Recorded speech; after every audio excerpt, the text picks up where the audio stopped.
Bismillahirrahmanirrahim. Assalamualaikum warahmatullahi wabarakatuh.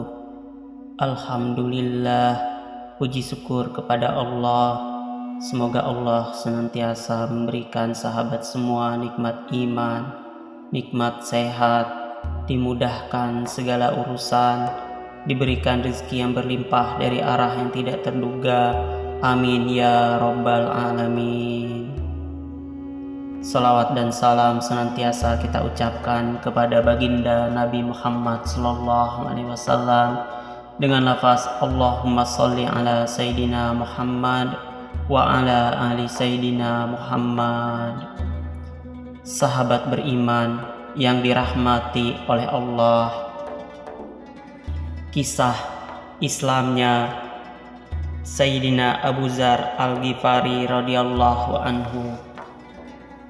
Sayyidina Abu Dzar Al-Ghifari radhiyallahu anhu adalah seorang sahabat yang terkenal.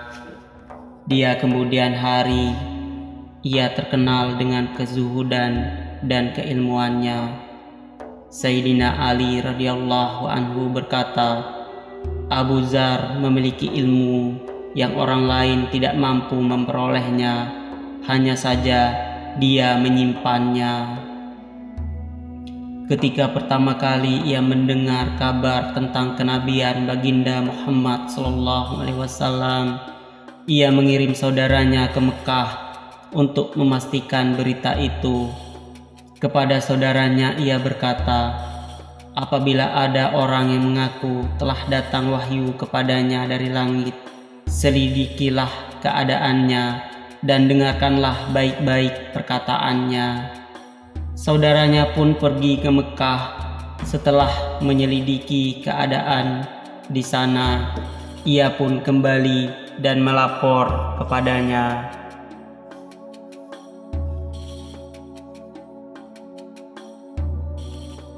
Aku melihatnya memerintahkan kebaikan dan akhlak yang mulia, dan aku mendengar ucapan yang bukan ucapan ahli syair atau ucapan ahli sihir. Abu Dzar tidak puas dengan laporan ringkas dari saudaranya. Ia memutuskan untuk pergi sendiri ke Mekah. Setibanya di sana, ia langsung menuju Masjidil Haram. Ia belum mengenal baginda Nabi Muhammad SAW. Ia berpikir tidak aman jika menanyakan tentang baginda Nabi SAW kepada orang.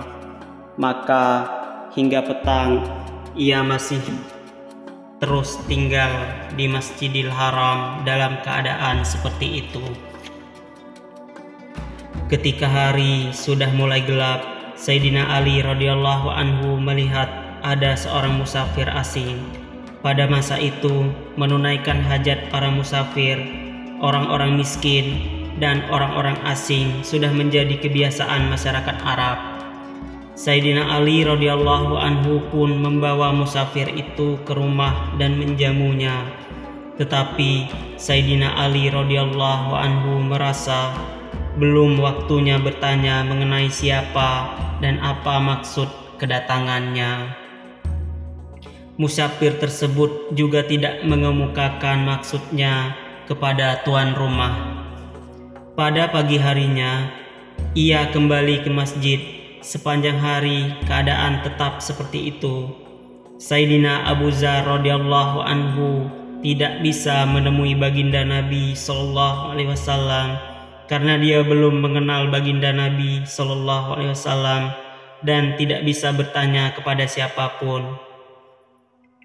Kemungkinan besar hal itu disebabkan berita tentang permusuhan orang-orang kafir terhadap baginda Nabi SAW telah tersebar luas.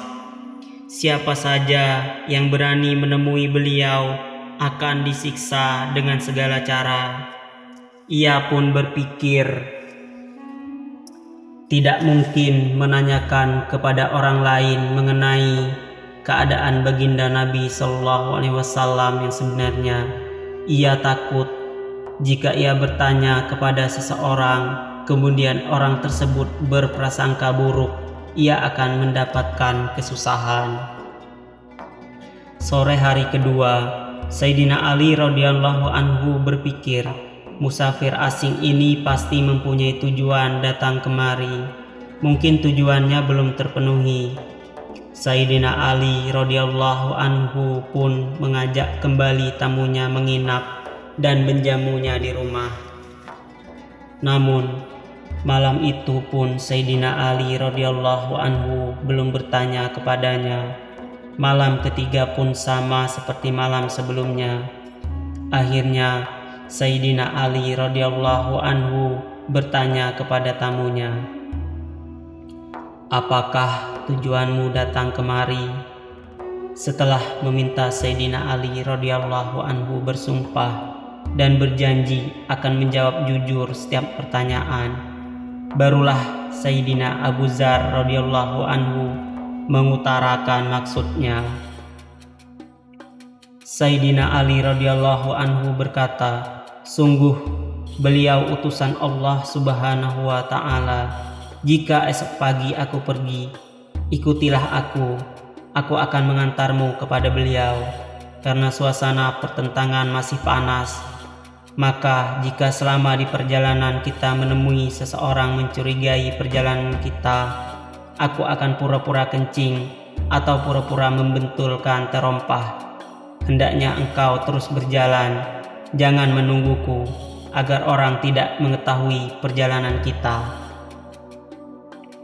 Keesokan paginya, Sayyidina Ali radhiyallahu anhu diikuti musafir itu tiba di tempat baginda Rasulullah sallallahu alaihi wasallam.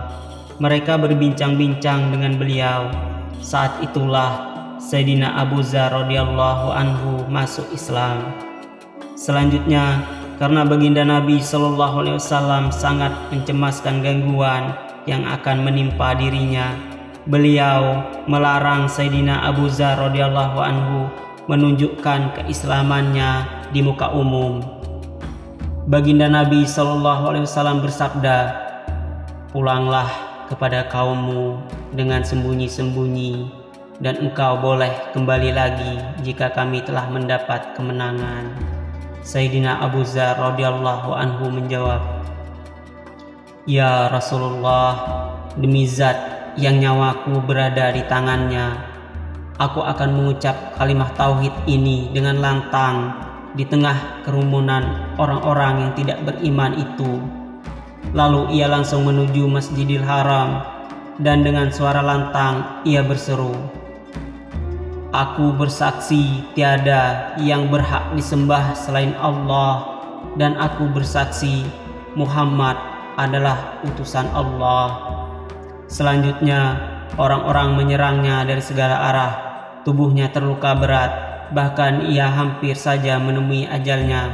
Paman baginda Nabi sallallahu alaihi wasallam, Abbas, yang ketika itu belum memeluk Islam, melindungi Sayyidina Abu Dzar radhiyallahu anhu dengan membaringkan tubuhnya di atas tubuh Sayyidina Abu Dzar radhiyallahu anhu dan berkata kepada mereka, "Kezaliman apa yang sedang kalian lakukan? Ini seorang dari kabilah Ghifar. Kabilah ini menetap di jalan menuju ke Syam. Perdaganganmu dan segala urusan kalian adalah dengan negeri Syam. Jika ia mati, maka jalan lalu lintas ke Syam akan tertutup." Ucapan itu menyadarkan orang-orang yang memukulinya. Memang benar, semua kebutuhan mereka datang dari Syam. Jika jalur itu tertutup, berarti rencana bagi mereka. Akhirnya mereka melepaskannya. Hari kedua, dengan suara lantang Sayyidina Abu Dzar radhiyallahu anhu mengulangi perbuatan menyerukan kalimat tauhid di hadapan orang banyak. Orang-orang tidak tahan mendengar kalimat tersebut. Mereka langsung menyerangnya lagi. Hari itu Sayyidina Abbas radhiyallahu anhu jugalah yang mengingatkan kaumnya bahwa jika ia mati, maka jalur perdagangan mereka akan tertutup. Meskipun baginda Rasulullah sallallahu alaihi wasallam telah menyuruh Sayyidina Abu Dzar menyembunyikan keislamannya, tetapi Sayyidina Abu Dzar radhiyallahu anhu tetap menampakkan keislamannya secara terang-terangan karena semangat dan gelora hatinya. Tindakannya itu untuk membela yang hak. Adapun larangan baginda Nabi Shallallahu Alaihi Wasallam adalah karena rasa sayang beliau kepadanya. Beliau khawatir Sayyidina Abu Dzar radhiyallahu anhu tidak mampu menanggung risikonya. Tidak mungkin para sahabat Nabi Shallallahu Alaihi Wasallam menentang perintah baginda Nabi. Mengenai hal ini akan dijelaskan dalam kisah selanjutnya. Demikianlah kisah keislaman Abu Dzar radhiyallahu anhu. Semoga bermanfaat bagi kita semua. Wallahu a'lam bishawab. Assalamualaikum warahmatullahi wabarakatuh.